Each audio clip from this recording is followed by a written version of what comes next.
In this episode, Alex and I are diving into smart marketing strategies made just for service-based businesses. We'll talk about the biggest challenges service businesses face and share practical steps to overcome them. If you want to attract more clients, stand out from the competition, and grow in 2025, this episode is for you. Let's get into it. We are Why, the marketing podcast for service brands that want to grow. No fluff, no hype, just what's real. Marketing moves fast, here's the deal. What's working now, what's coming next? Tune in, level up, we'll handle the rest. Hey Alex, how are you going today? Hey Cameron, all good. Everything, it's pretty good right now. And I welcome everyone that it's listening to us in this first episode of the Why Marketing Podcast. That's it. It's our very first one. So the Why Marketing Podcast. I love it. So looking forward to kicking this off and having a fun journey with you as well. So Alex and I have known each other for quite some time. So I'm sure we will go on and off topic quite a bit and we'll have a lot to talk about. So I hope you guys all find a lot of added value with this as well. So look, maybe we just kick straight into it. Something I wanted to talk about today was the finish line language. So it seems quite complicated, but it's really not. I guess the easiest way for me to explain it for businesses that we've worked with, I'm sure Alex is the same, is just if, for example, you're a hairdresser, you don't want to just advertise that you cut hair. I think it's pretty obvious in the name. That's what they do. You want to be talking about what the finish line's going to look like for, your customer. So for example, you want people to walk out feeling like they're fresh and they're confident and they're ready to shine, talking about those sort of benefits. Or for example, if you're a lawn mowing service and you cut the grass, it's about giving time back. So I guess why I want to talk about that is there's a lot of businesses out there that probably talk about their services too much and maybe not necessarily what the actual benefit is that it's going to give you back. So I think the rich always say, they're trying to buy time back so that they can have more time, and they're trying to find service providers to give them that time. So what's your experience as well, Alex? How have you found over the years? Do you think that a lot of businesses, small business owners, are actually giving the right messaging when they're talking about their services, or they're selling too much before they actually, explain what the benefits are? I think the most of the businesses that are online, I find them to be really, really focused on trying to sell right away from the starting point, and trying to talk about themselves a lot, which is not necessarily bad, but it's there is a way to talk about you that make people feel that it's not just about you that you're talking. You are talking about the experience that they can have when you are providing the service that you are trying to sell to them. So and think of it like a first date. When you go to a first date with a potential partner, you will not talk about yourself all the time. You will ask questions. You will try to, prompt a conversation about some topics, and you will talk about things that you find interesting inside your space and inside your life. So that's what digital marketing is all about. You have to talk about things that you find interesting inside your niche, and people are gonna at some point are gonna be interested in those things too. And the ones that are interested in those things will probably be interested in buying your services at some point. But you have to build the ground to it. Don't just try to sell right away. You just don't try to just push an offer or just make a promotion with some discounts or things like that. Just try to have fun with it. I think that's one of the keys that I would always advise people. Just try to have fun with your digital marketing strategies, because it's all about the conversation and not just about trying to sell something, right? And not just about your product or your service or your expertise. So try to talk about the process that you're involved with.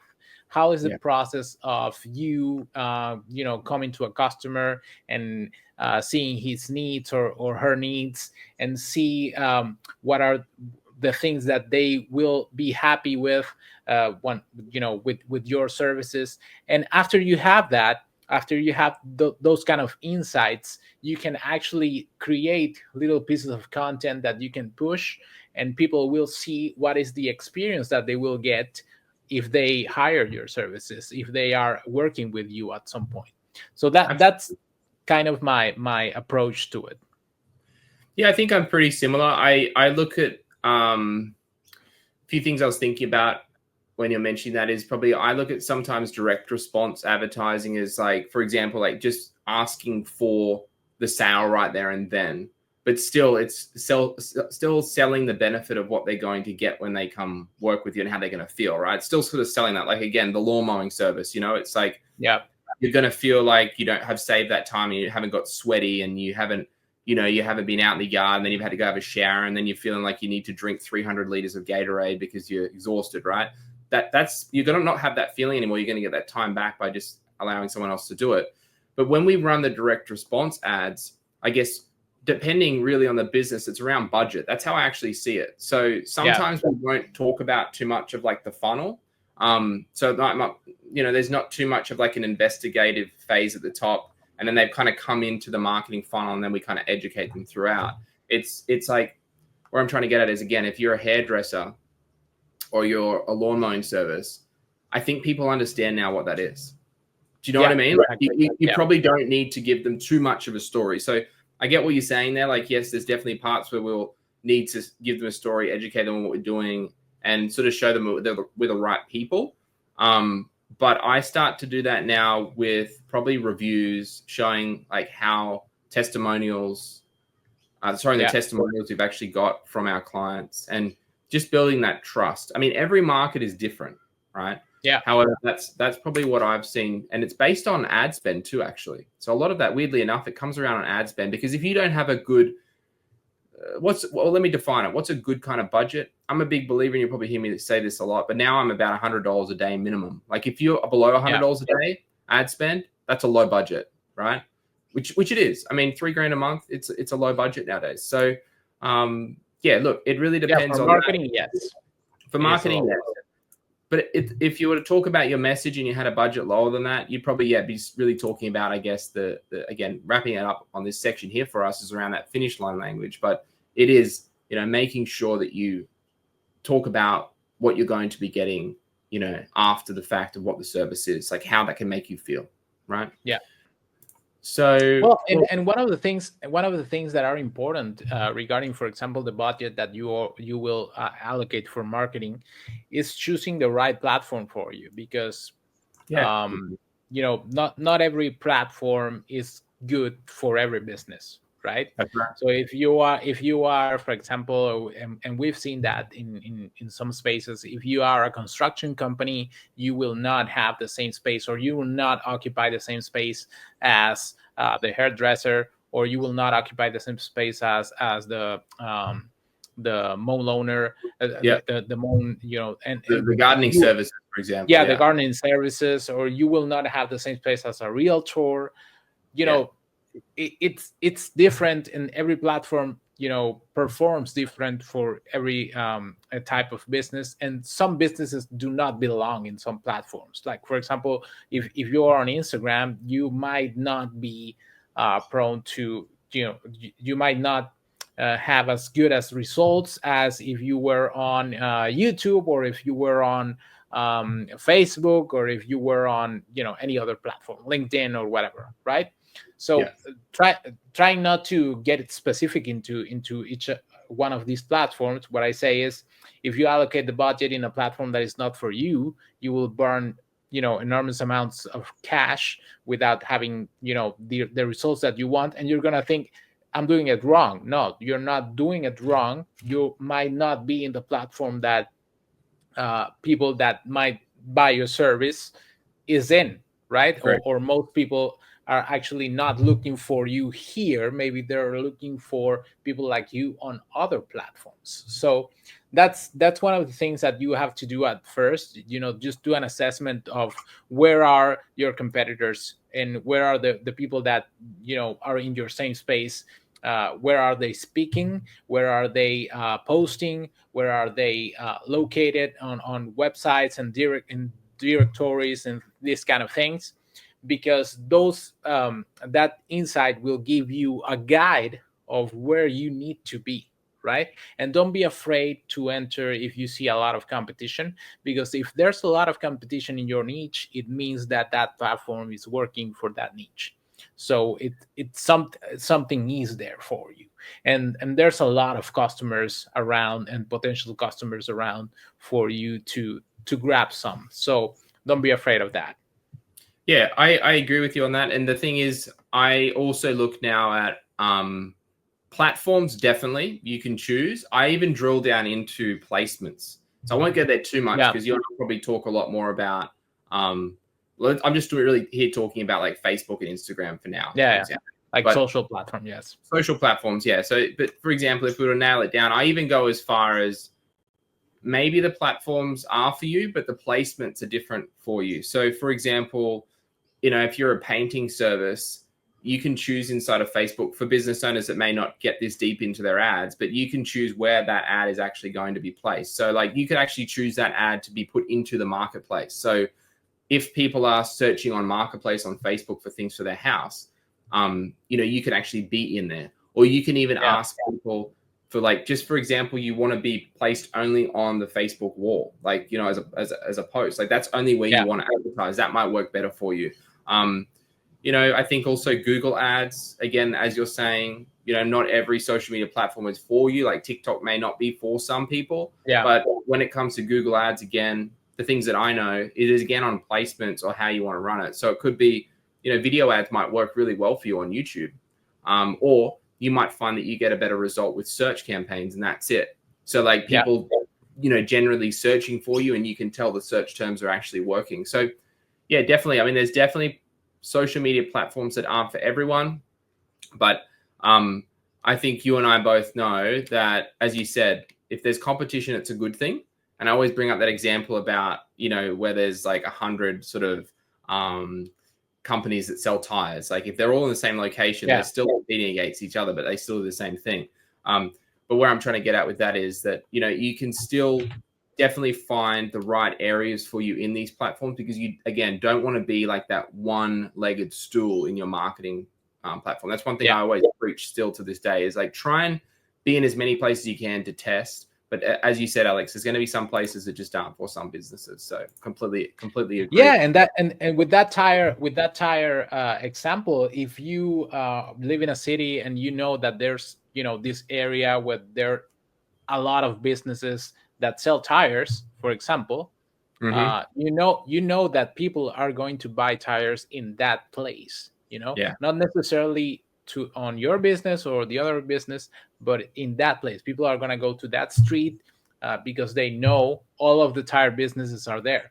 So it only makes sense to have it there. You're not going to have it elsewhere, or miles away from that. You want to have it at least close to it, so you can actually differentiate from at some point from other businesses. Either it's in price, or better quality of service, or whatever. Well, it's spot on. I mean, if I was looking for a tire service, I would generally just go to Google and search for it near me. Yeah, exactly.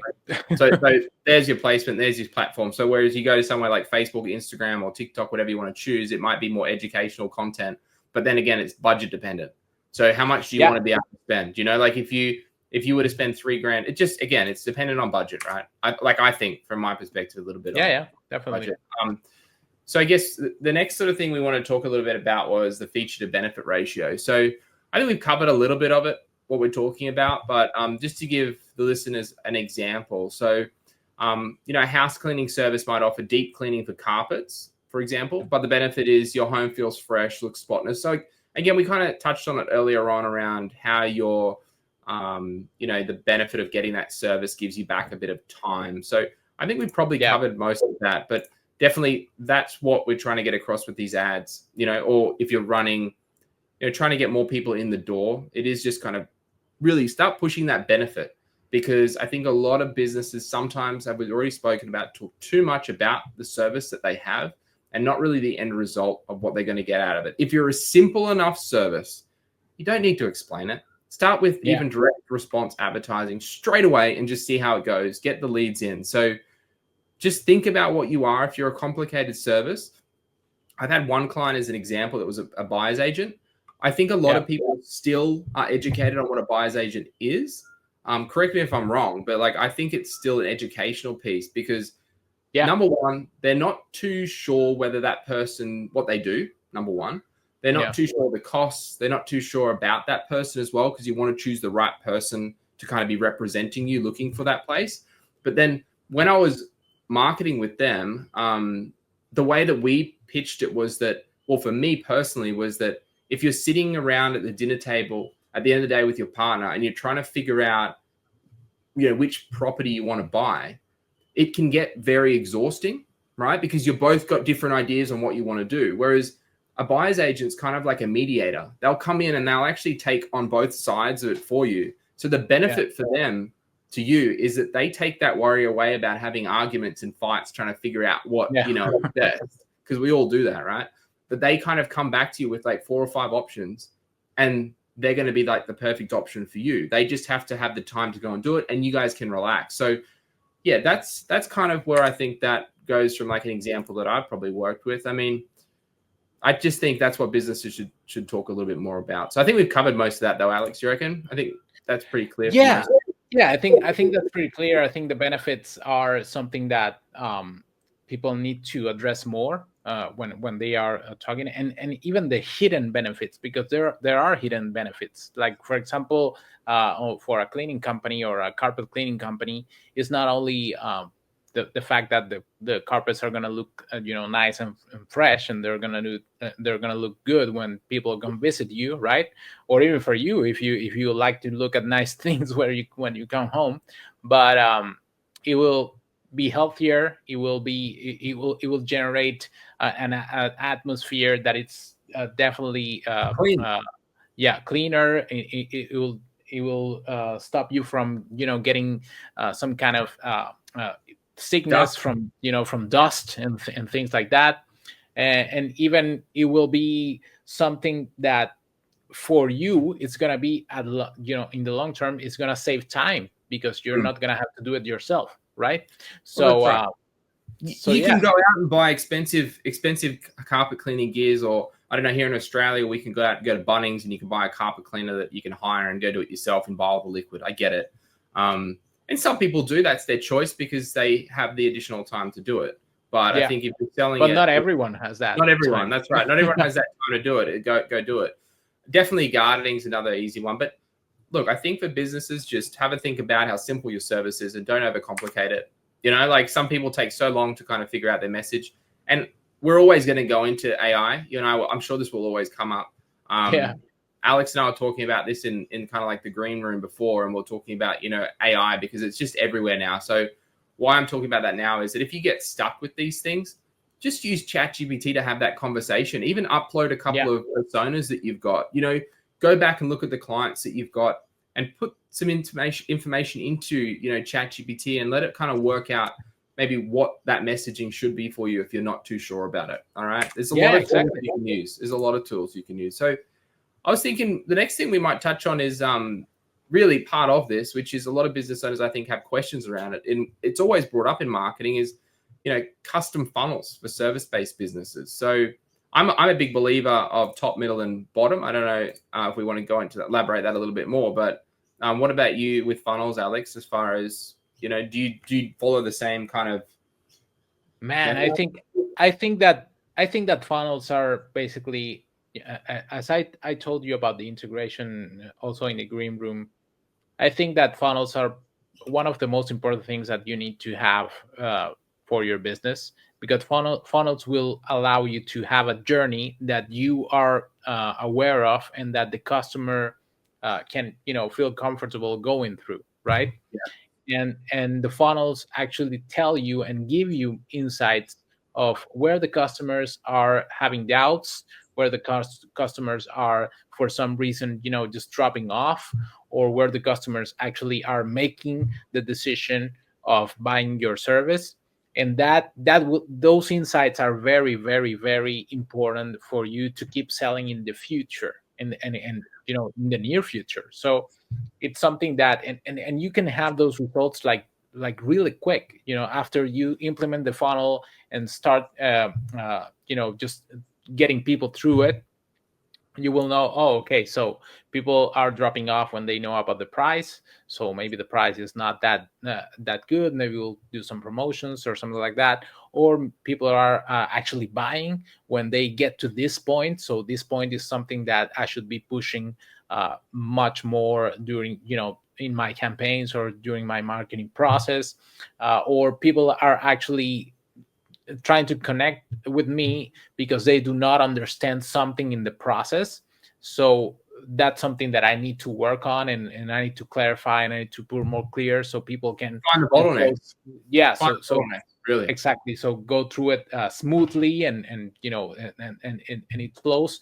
And it's basically a sales process that will work for you while you basically take care of the other parts of the business, right? So your salesmen are gonna have a lot of more time to find more customers, to find more ways to sell. Your marketing process is gonna be more smoother. Your your sales process is not gonna be as time consuming as it is if you do it manually, or if you just go with the flow, or you try to do it just randomly. And yeah, I think it's one of the most important process. I don't know what your experience is, but for me it's crucial. Yeah, for me, I agree. I think I find though clients can get very confused. Well, things are changing first of all with AI. So again, I bring up AI, but clients get very confused and ask me questions around probably, again, where bottlenecks are, but what we should do in those scenarios. So I'll kind of backtrack a little bit here, but again, top, middle, and bottom. The top, I think, is changing of the funnel because of AI. So I'll start there to explain it. So basically, as recommended searches like AI summaries are coming in, I can't get the exact term, but if you search on your phone, it'll give you like an AI summary, right? Yeah. So it'll tell you what you're looking for before you need to make a click. So you'll search it, it'll come up. I'm finding with businesses, especially now with Google search, like if you go into Google Search Console and have a look at your impressions and clicks, you'll notice that your impressions now are starting to actually, move away so far from the clicks because you're being seen, but people are already getting the answer before they actually come through. You know what I mean? Like they see the example, but they don't need to click through because they've already got the answer. So what it's doing is it's starting to qualify your leads for you before they actually come in. So the top basically that's what it does. It is. It's changing. So, Google is still doing an issue where it's indexing big sites. So like it'll take big sites with, a lot of pages that have a lot of authority, and it'll still index them. But it's now starting to give AI summaries a lot more of, I guess, a push. So if your business can more importance. Yeah, exactly. So it means that as people are coming through and they're qualifying through the funnel, it probably brings them in a little bit better. But then touching on like the middle of the funnel for me, probably the only thing I would add to this from what you've said is I get businesses that go like, this is our bottleneck, right? They're not really sure what it is. And they say like, how can I improve it? So to give everyone an example, listeners, an example would be, they've got people that maybe are not showing up for appointments. So they've come through, they've booked into an appointment, but they're not showing up. So simple little things that you can add inside your funnel are adding value before they come to the appointment. So like if you've had a conversation with them and you're booked, don't just leave it there. Like if the appointment's coming up in 3 days, 2 days, 1 day, or even a week's time, if a week's time, you need to be able to go inside that funnel and add benefit or value all the way through until you actually meet with them. Right? Exactly. That will help with that one, I guess, bottleneck issue with the conversion rate, which is what you're talking about, Alex. It's kind of like where they sit, what the issues they might have, and then trying to discover that with these funnels, because it'll show you where the issues are. So like they're just something I would add. Like I see that with a lot of businesses just going. There's another thing that I did, for example, this was for forklift provider. They provide forklift, and I was creating a Google campaign for them. And at some point, they were spending a lot of money. I mean, they were not spending a lot of money. They were spending the budget in a lot of conversions that were not at the end buying the product, right? They had a lot of conversions. People actually, talk to them or whatever, but they were not buying the product. But we found out that basically what happened was that one of the conversions that we had set up was the click to call, so people would click and just call on the phone to the company directly. But people were just asking questions that were very basic questions that were not, just questions that that qualified them as leads that would buy something, right? It was just question that, hey, where are you located, and things like that. So what we did was we just took out that conversion. We actually eliminated the button for click to call. We just put the phone there, so people would actually have to go to their phone and put the numbers in. Because if you want to really call for something important, you will get your phone and do it, right? If it's something that you can, just ask just out of the blue and something that came up, you can just click and, it's easier, right? So we made it difficult for people to call, and we try to push the forms. So actually, people that were more qualified and were very interested, just write something or ask for a budget or ask for, something like more information in the forms, right? Yeah, so for really exactly. So for more information.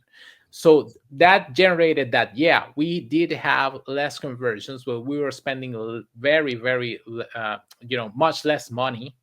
And of course, the conversions that we were getting were much more qualified than the conversions that we were getting before, which were, 50. Right now we were 25, but those 25 conversions were really, really qualified, and most of them actually bought something or were in the process of buying something.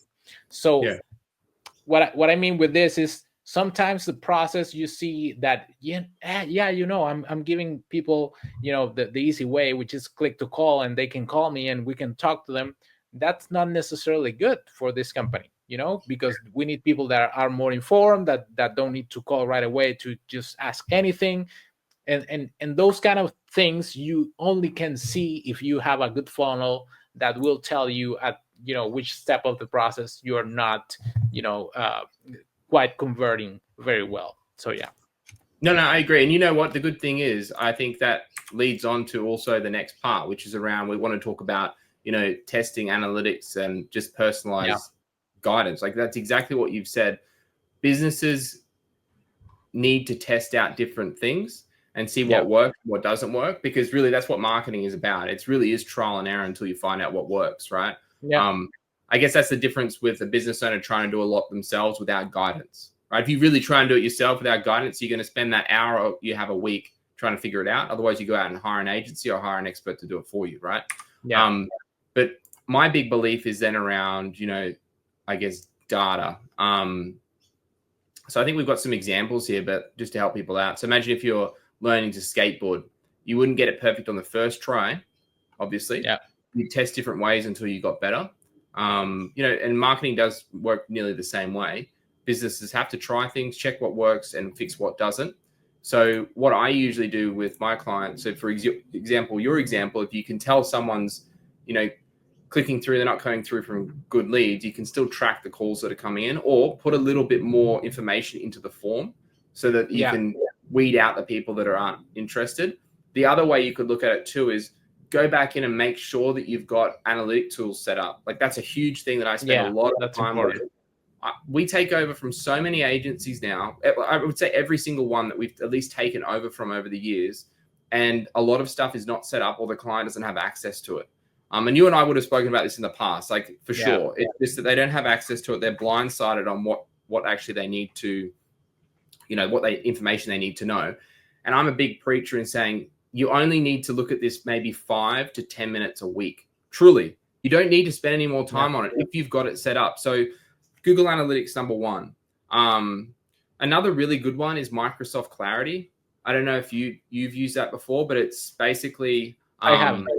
Yeah, okay. I would jump on and have a look at that if you've got any clients. It screen records for you. It'll show you, it's like what do they used to call them? Like a hot click sort of graphic where you can see on your website where someone's clicking majority of the time. this thing actually records every A session. heat map. The heat map. Heat map. That's what I was looking for. Yeah. So it's like a heat map, but it's a 2025 version, right? However, it's also free. So you can put it on your site. You can then go back and have a look at what users are doing and how they're navigating. But where analytics works well with that is that if you set up all your conversion events, so in your example was click to call, but then they were dialing, which is fine.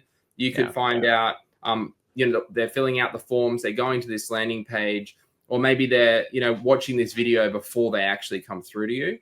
That's what analytics you can set up. And you can also check how many sessions they're going through. You can look at, in Google Analytics, where the sources they're coming from. So is it organic traffic? Yeah. Is it paid advertising?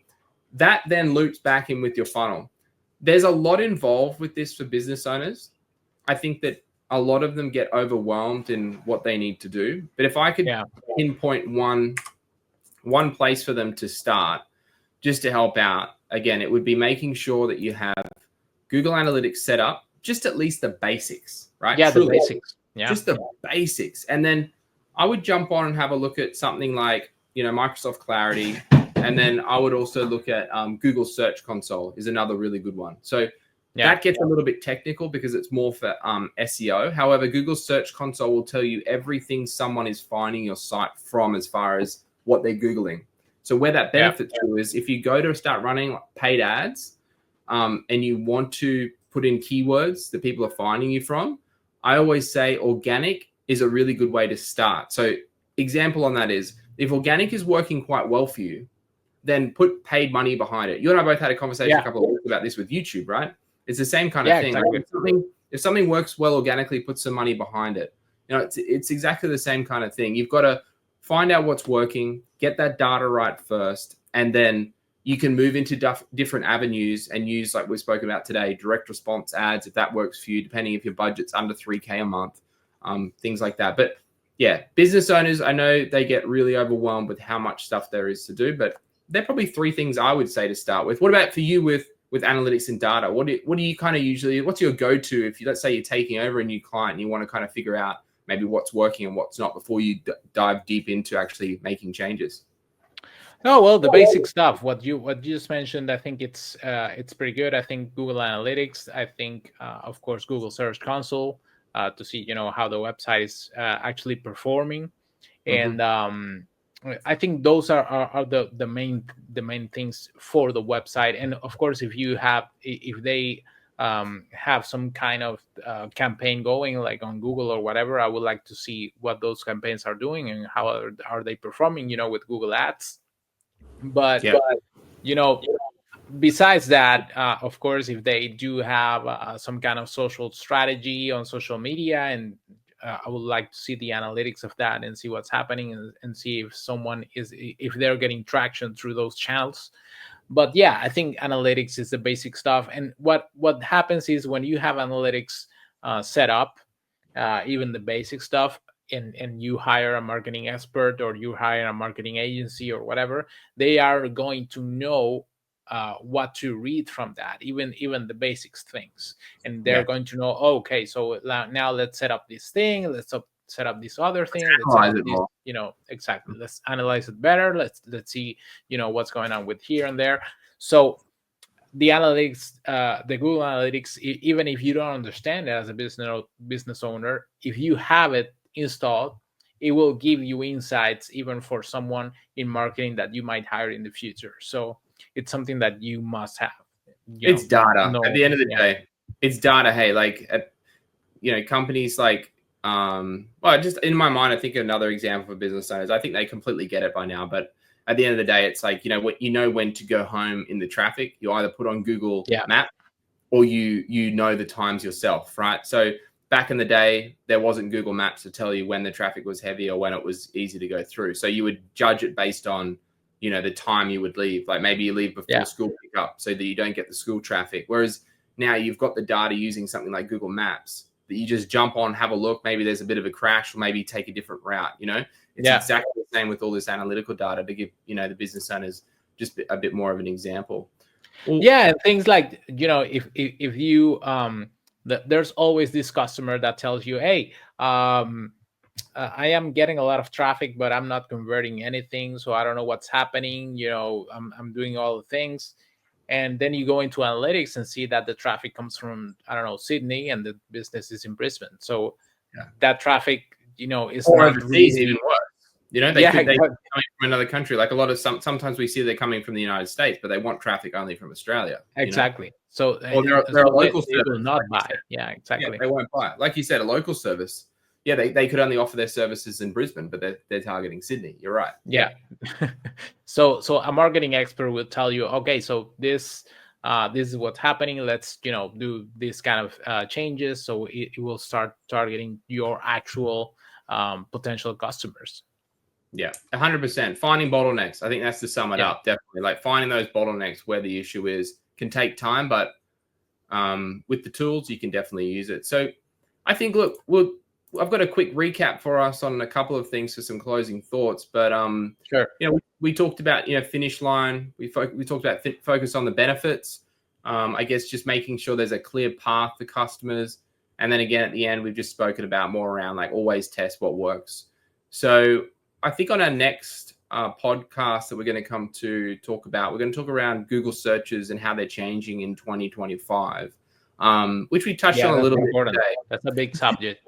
It's a big subject, yeah. And I think even today we spoke a lot about that with just how, Google searches are changing with the click-through rates. So I'd encourage the business owners that have listened today to jump on, and if you haven't got Google Search Console, it's worth setting that up. But start thinking about when you do look at these analytics or looking at something like Google Search Console, you'll probably find that your clicks are starting to go down. Like that's what I'm going to predict for this year.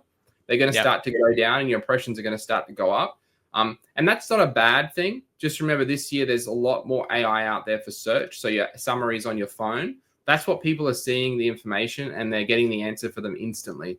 So it's almost like, I don't know, maybe 10 years ago, you and I used to watch a minute video and now everyone's watching a 5 to 15 seconds. So exactly. We're getting information a lot quicker than what we used to.